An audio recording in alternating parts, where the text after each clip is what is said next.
Jumpa lagi dengan saya, Willy The Rooms, di The Sinners Channel.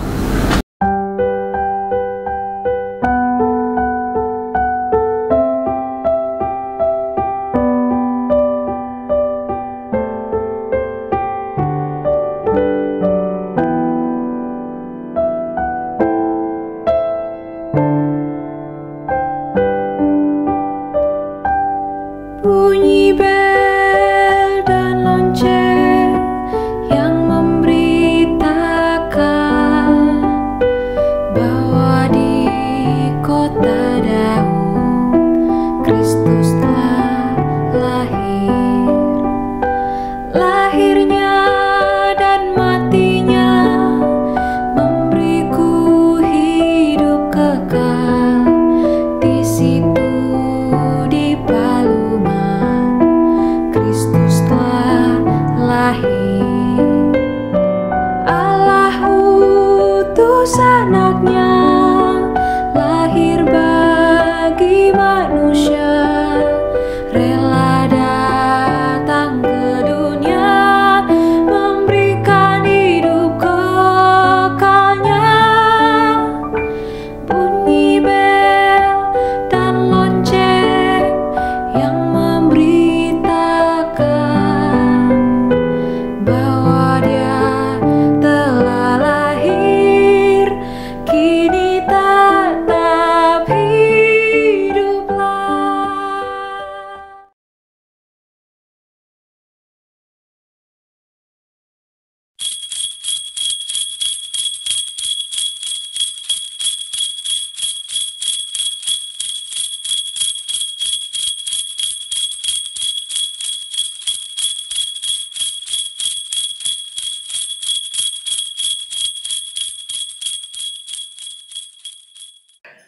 Natal telah tiba. Pohon Natal sudah dari jauh-jauh hari menghiasi tempat-tempat keramaian. Ornamen dan simbol Natal yang dikenal umum juga dipasang karena sudah menjadi bagian tak terpisahkan dari Natal di setiap tahunnya. Beberapa tempat yang berusaha menunjukkan sisi Kristen dari Natal memasang miniatur kandang hewan dengan patung seorang laki-laki dan seorang perempuan yang mengenakan pakaian Timur Tengah abad pertama, sedang melihat ke palungan dengan bayi di dalamnya. Kemudian di sekitarnya ada patung sekumpulan laki-laki berpakaian seperti gembala dan patung orang bijak yang membawa unta bergabung untuk membungkuk kepada bayi ini. Ada sebuah kutipan narasi khotbah Natal di Barat yang mungkin menjadi pengertian kebanyakan orang hari ini, mengisahkan cerita tentang bayi ini dengan kalimat-kalimat indah. Judul bahasa Inggrisnya adalah One Solitary Life. Dia lahir di suatu desa yang tidak terkenal, anak dari seorang perempuan desa. Dia dibesarkan di desa lain yang tidak terkenal, di mana dia bekerja di toko tukang kayu sampai dia berusia 30 tahun ketika opini publik berbalik menentangnya. Dia tidak pernah menulis buku. Dia tidak pernah menjadi pejabat. Dia tidak pernah kuliah. Dia tidak pernah mencari peluang karir di kota besar.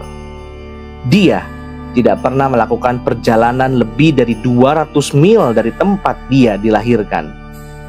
Dia tidak pernah melakukan hal-hal yang sudah disebutkan yang biasanya dikaitkan dengan kesuksesan. Dia tidak memiliki gelar apapun selain dirinya sendiri. Dia baru berusia 33. Teman-temannya melarikan diri. Salah satu dari mereka menyangkal dia. Dia diserahkan kepada musuh-musuhnya dan melewati ejekan dalam suatu persidangan. Dia dipaku di salib di antara dua perampok. Ketika sekarat, algojonya membuang undi untuk memperoleh pakaiannya, yaitu satu-satunya properti yang dia miliki di bumi. Saat dia mati, dia dibaringkan di kuburan pinjaman orang melalui belas kasihan seorang teman. 19 abad telah datang dan pergi, dan hari ini Yesus adalah tokoh sentral umat manusia dan pemimpin kemajuan umat manusia. Semua tentara yang pernah berbaris, semua angkatan laut yang pernah berlayar, semua parlemen yang pernah bertahta, semua raja yang pernah memerintah digabung menjadi satu. Belum pernah mempengaruhi kehidupan umat manusia di bumi lebih kuat dari hidup satu orang itu. Kutipan khotbah One Solitary Life yang begitu indah mengisahkan dengan haru gaya hidup sederhana dari anak ini. Dikatakan bahwa meskipun sederhana, anak ini dikenal di seluruh dunia sebagai manusia terbesar yang pernah hidup di dunia. Kisah ini indah, tetapi begitu sempit dan begitu kosong. Mengapa kosong? Kisah ini membuat orang bersimpati dengan dia, tetapi kisah ini tidak menggambarkan seorang yang layak dipuja dan disembah. Dia dilahirkan dari seorang perempuan, dibesarkan di desa dan berkata-kata dalam bahasa manusia. Secara fisik material, dia tidak memiliki hal yang begitu hebat. Apa bedanya anak ini dengan sekedar anak orang miskin yang kebetulan menjadi artis yang sangat terkenal? Bahkan dalam narasi itu dikatakan bahwa anak ini ketika dia berusia 33 tahun dikuburkan karena belas kasihan seorang teman. Kita setuju hidup dia begitu agung, tetapi dalam narasi ini apa alasan yang membuat orang seperti itu harus disembah? Dalam karyanya yang melawan teologi liberal, J. Gresham Machen mengontraskan pandangan liberalisme tentang Kristus dengan pandangan Alkitabiah. Dalam karya itu, dia mengatakan, Yesus liberal terlepas dari semua upaya rekonstruksi psikologis modern untuk membungkusnya menjadi Yesus yang hidup, tetap menjadi sosok panggung yang dibuat-buat. Sayangnya, sosok panggung yang dibuat-buat adalah semua pengertian yang dapat ditawarkan Natal ala dunia. Lebih buruk lagi, pandangan One Solitary Life ini, seperti teologi liberal, sama sekali tidak memberi ruang apapun bagi makna Natal yang sesungguhnya. Yang tersisa hanyalah ornamen-ornamen, patung-patung atau tari-tarian di acara Natal. Tidak ada yang memberikan jawaban untuk menyelesaikan penderitaan akibat dosa dan keputusasaan umat manusia hidup di dunia. Pandangan One Solitary Life tidak memberikan juru selamat. Itu sebabnya kita harus memikirkan tentang Dia sedalam-dalamnya. Kita perlu mengembalikan pandangan Alkitabiah tentang Kristus, termasuk menyatakan kembali yang mungkin kita sudah tahu, yaitu kebenaran yang mulia dari inkarnasi, kematian, kebangkitan, dan kenaikannya yang ajaib. Inkarnasi Allah Anak adalah puncak tujuan keseluruhan sejarah penebusan, baik sebelum dia berinkarnasi maupun setelah dia berinkarnasi. Lebih khusus lagi, inkarnasinya adalah klimaks dari kisah penebusan yang sebelumnya dirindukan dalam Perjanjian Lama. Namun, Kristus tidak pernah berdiam diri saja sebelum dia turun ke dunia. Kristus, Anak Allah, sudah pernah berkali-kali menampakkan diri dan seringkali juga secara fisik untuk menyelamatkan umatnya di dalam Perjanjian Lama. Kehadiran Allah yang berinkarnasi, kata Bavinck, sudah dimulai secara langsung setelah kejatuhan. Kita melihat Tuhan Allah berjalan di taman pada hari yang sejuk, datang untuk menghakimi dosa Adam dan Hawa. Meredith Kline menyebut ini sebagai the primal parousia. Ini adalah hari Tuhan yang sekaligus menunjuk ke depan kepada akhir zaman dalam sejarah manusia. Dalam kedua hari itu, di awal dan di akhir, Anak Allah yang sama datang untuk menghakimi. Perjanjian Baru juga mengkonfirmasi dan menunjukkan kepada kita bahwa Allah Anak hadir dalam Perjanjian Lama. Para penulis Perjanjian Baru sering mengambil bagian-bagian yang merujuk kepada Yahweh dalam Perjanjian Lama dan tanpa ragu-ragu merujuknya kepada Kristus. Lihat Roma 9 ayat 33, Roma 14 ayat 11, 1 Petrus 3 ayat 15. Kitab Yudas memberitahukan kita secara eksplisit bahwa Yesuslah yang menyelamatkan anak-anak Israel keluar dari tanah Mesir. Yudas 1 ayat 5. Rasul Yohanes memberitahukan kita juga bahwa penglihatan tentang keagungan dan kekudusan yang dilihat Yesaya di bait suci, Yesaya 6 ayat 11, adalah penglihatan tentang kemuliaan Allah Anak. Yesus sendiri juga mengkonfirmasi dalam salah satu dari banyak konfrontasinya dengan orang-orang Farisi, memberitahukan mereka bahwa dialah yang dibicarakan oleh seluruh perjanjian lama. Aku adalah aku. Yohanes 8 ayat 58. Realitas tentang kedatangan Allah Anak dari awal penciptaan hingga akhir dan juga inkarnasinya pasti memiliki implikasi bagi kita.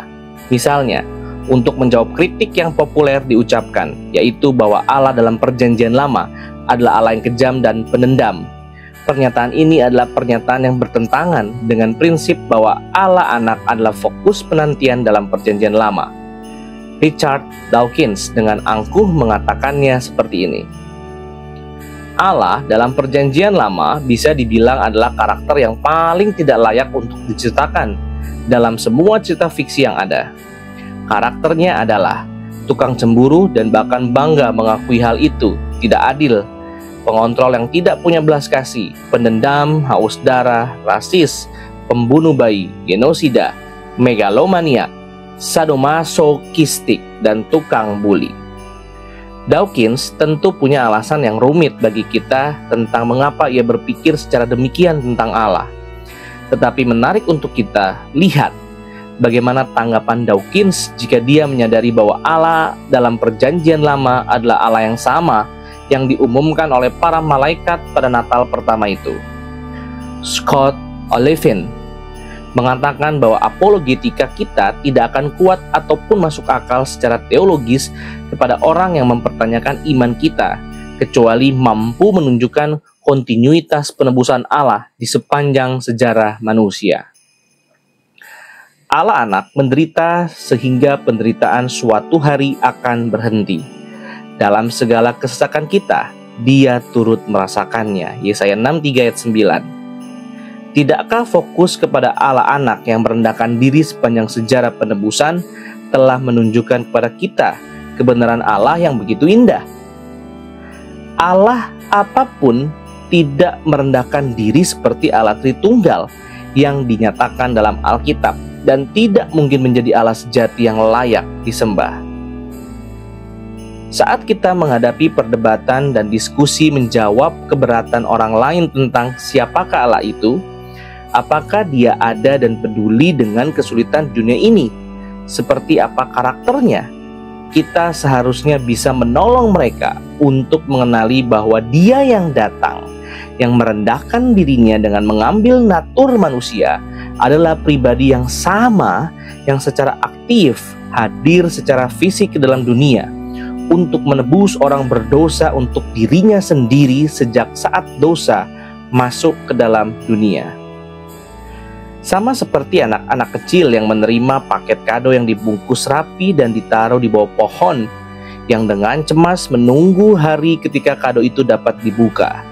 Demikian juga umat Tuhan dalam perjanjian lama melihat anak Allah seolah-olah seperti kado yang masih dibungkus untuk sementara. Sebagian mereka dengan cemas menunggu hari ketika kado itu dibuka, sehingga mereka dapat melihat dengan jelas karunia besar yang telah diberikan kepada dunia ini. Pribadi yang berinkarnasi ini, one solitary life ini, bukanlah orang random yang kebetulan memiliki pengaruh di seluruh dunia saja.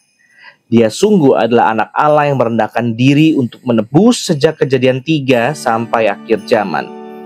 Berita para malaikat tidak mengejutkan bagi mereka yang mengetahui isi kitab suci. Berita itu seharusnya adalah berita bahwa pribadi yang dahulu sering menampakkan dirinya, yang bekerja di dalam sejarah, yang mengintervensi, yang menghibur, yang menegur, dan yang menebus sepanjang sejarah penebusan, akhirnya sudah datang dalam rupa manusia yang berdaging dan berdarah. Pembelaan kita terhadap iman Kristen bisa bertahan kuat ketika kita mampu menunjukkan bahwa keutuhan fokus kitab suci adalah pada revelasi Allah Tritunggal melalui Allah Anak. Perjanjian Lama menantikan dengan rindu klimaksnya penebusan Allah. Demikian juga sejarah yang berjalan setelah turunnya Yesus Kristus ke dalam dunia, terus melihat kembali dan menjadikan hari itu sebagai titik referensi. Sama seperti halnya penantian Yesus Kristus yang turun ke dalam dunia kita dengan tidak sabar menunggu hari ketika Dia akan datang kembali dengan segala kemuliaannya dan membawa kita selamanya untuk bersamanya. Natal, yaitu turunnya Allah ke dalam dunia untuk bersama-sama dengan kita, hanyalah awal dari akhir. Akhir bagi kita adalah Natal yang abadi. Lalu aku mendengar suara yang nyaring dari tahta itu berkata, "Lihatlah, kemah Allah ada di tengah-tengah manusia, dan Ia akan diam bersama-sama dengan mereka. Mereka akan menjadi umat-Nya, dan Ia akan menjadi Allah mereka. Dan Ia akan menghapus segala air mata dari mata mereka, dan maut tidak akan ada lagi. Tidak akan ada lagi perkabungan atau ratap tangis atau duka cita. Sebab segala sesuatu yang lama itu telah berlalu." Wahyu 21 ayat 3-4. Terima kasih. Selamat Natal untuk semuanya. Tuhan Yesus memberkati. Haleluya, malaikat berseru, haleluya, pujilah, langit pun cerah dalam Terang Kudus, hari lahir